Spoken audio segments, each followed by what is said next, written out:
Pinagtripan ako ng hindi, sir eh. Ate Rose, bakit naman ganyan ang ribbon mo? Sabi ko ni Lindy, tali daw. Pinaglaruan ka ni Lindy.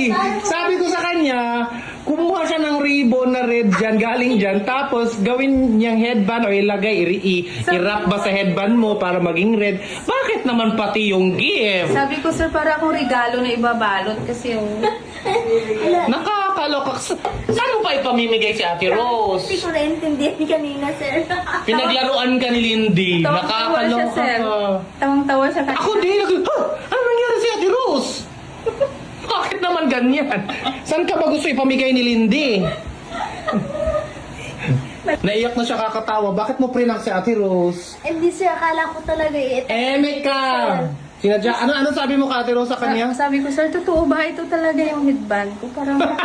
sabi ni Sir David, ganyan daw. Hindi ko sinabi ganyan. Invento ka. Sabi ko, gamitin mo yung ribbon. Tapos, gamitin mo yung ribbon. Kumuha ka ng ribbon dyan. Tapos, gagawin mo siyang headband. Sabi ko ng mister ko, sir, para daw akong manok, may palong sa ulo. Gayahin mo nga yung si Pitik, gumagana ng ulo. Oh, yan! Ganyan, kukuha ka lang ng konti. Tapos, gagawin natin headband. O, di ba cute na? Malinis. Ginawa mo naman regalo si Ate Rose. Pamimigay na ako ni Lindy. Ganyan, ay, Ito po, sir. oh, ganyan lang. Di ba? Oh, ganyan. Maganda na, di ba?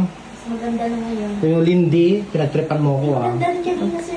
Pinagtripan ako ng Lindy, sir eh. Makakaganti din ako Lindy, sir. Tapos na hindi naman niwala si Ate Rose sa akin. Bad girl. Ay, hindi po. Hindi ko lang naintindihan yun, sir. Sorry. Ano nangyari si Ate Rose? Oh, yeah!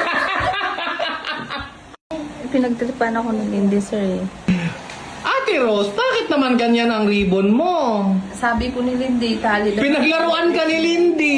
Sabi ko sa kanya, kumuha siya ng ribbon na red dyan, galing dyan, tapos gawin niyang headband o ilagay, i-wrap ba sa headband mo para maging red. Bakit naman pati yung gift? Sabi ko, sir, para akong regalo na ibabalot kasi yung...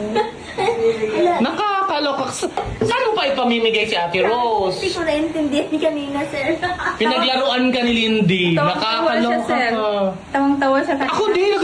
Ano nangyari si Ate Rose? Bakit naman ganyan? Saan ka ba gusto ipamigay ni Lindy? Naiyak na siya kakatawa. Bakit mo prinak si Ate Rose? Hindi, sir. Akala ko talaga Meka! Sinadya, ano sabi mo ka Ate Rose sa kanya? Sabi ko, sir, totoo ba ito talaga yung headband ko? Parang...